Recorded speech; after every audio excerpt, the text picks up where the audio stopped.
નમસ્કાર દર્શક મિત્રો, જનરપન ન્યૂઝમાં આપનું સ્વાગત છે। હું છું આપણો મિત્ર કંચન પરમાર। આવો સાંભળીએ આજના મુખ્ય સમાચાર। વડોદરા શહેરમાં નવા રોડ બનતા હોય ત્યારે કોન્ટ્રાક્ટરોને ફાયદો પહોંચાડવા માટે રોડ બનતા હોય તેવું લાગી રહ્યું છે। આજરોજ પંચવટી કેનાલથી પુષ્પક ટાઉનશીપ સુધીનો નવો રોડ બનાવવામાં આવ્યો હતો અને 1 થી 1.5 મહિના પહેલા ત્યારે કોઈ કોન્ટ્રાક્ટર દ્વારા રોડ પર ખોદકામ કરી દેવાયું હતું। તે રોડ ઉપર આવે છીગડા મારવામાં આવે તો નવાય નહીં। જો તમારે નવા રોડ બનાવવા હોય તો પહેલેથી જ પાણીની લાઈન, ગટરની લાઈન જે બાકી હોય તે પહેલાં નાખી દેવી જોઈતી હોય। રોડ બન્યા પહેલાં પણ અમને દેખાય આવે છે કે આ રોડ બનતા પહેલાં પાણીની લાઈન નવી નાખી છે, ગટરની લાઈન નવી નાખી છે, તો પછી આ રોડ પર હજુ સુધી આ લાઈનો ચાલુ કરવામાં નથી આવી, તો પછી લીકેજ કેવી રીતે થયું તે એક મોટો સવાલ ઉઠે છે। જ્યારે અધિકારીને અમે વાત કરી ત્યારે અધિકારી કહે છે કે તે રોડ ઉપર થયું છે। આ વાત હકીકતમાં ઘરે ઉતરે એમ નહીં। જે તે અધિકારી હોય, તે કોન્ટ્રાક્ટર હોય, તેને તાત્કાલિક ધોરણે સસ્પેન્ડ કરવા જોઈએ, કોન્ટ્રાક્ટરને બ્લેકલિસ્ટ કરવા જોઈએ એવી માંગણી છે। જો આગામી દિવસોમાં તેના ઉપર કાર્યવાહી કરવામાં નહીં આવે તો રોડ પર ધરણા કરવામાં આવશે। છે અને શું સમસ્યા છે? આ વિસ્તાર જે મેન રોડ ગણવામાં આવે છે, જે પંચવટીથી લઈને ઉંડેરા સુધીનો આ મુખ્ય રોડ છે।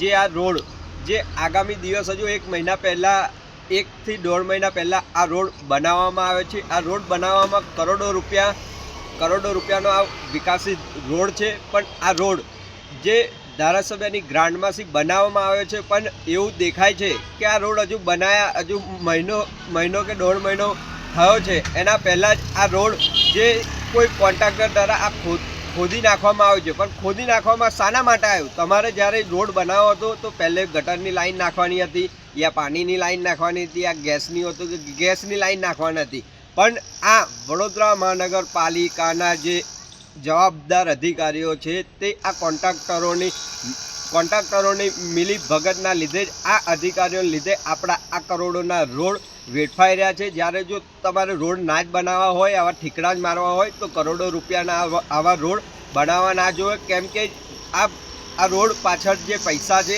એ પ્રજાના પૈસા છે, નહીં કંઈ અધિકારીના ગજાના પૈસા કે નહીં કોઈ નેતાના કે નહીં કોઈ સંતરીના પૈસા છે। આ જ પૈસા પ્રજાના છે। જો પ્રજાના પૈસા આવી રીતે વેડફાર કરવા હોય તો આ રોડ ના બનાવવો જોઈએ, કેમ કે વર્ષો પછી આ રોડ બનવામાં આવ્યો છે, જે વિકાસિત રોડ ગણવામાં આવતો, પણ આજે અમે જોયું છે કે આ રોડ પર કોઈ કોન્ટ્રાક્ટરે ખોદકામ કરીને રોડની હાલત બગાડ નાખી છે। તેની લાગે છે વોરંટી બી હવે કોન્ટ્રાક્ટર જે બનાવ્યો છે તે હાથ હવે ઊંચા કરી લેશે। જો એ અધિકારી જોડે અમે વાત કરી તો અધિકારી એવું કહે છે કે કંઈ લીકેજ થયું છે। ઓ સાહેબ, તમારે લીકેજ થયું હોય ને તો અભી તો તમે ગટર લાઈન નવી નાખી, પાણીની લાઈન હજુ નવી નાખી, નહીં ગટર લાઈન ચાલુ થઈ, નહીં પાણીની હજુ નવી લાઈન ચાલુ નહીં થઈ, તો લીકેજ થયું કઈથી? તો તમારા મીડિયાના માધ્યમથી કમિશનરશ્રીને કહેવા માગું છું, અરુણ મહેશ બાબુને, કે સાહેબ આ જે અધિકારી ઉપર બેઠા છે રોડ શાખાના, એ અધિકારીઓને તાત્કાલિક ધોરણે સસ્પેન્ડ કરો, કેમ કે આ રોડ અધિકારીઓ આ કોન્ટ્રાક્ટરોની મિલીભગતના લીધે આપણા વડોદરા શહેરમાં જે વિકાસ થવાનો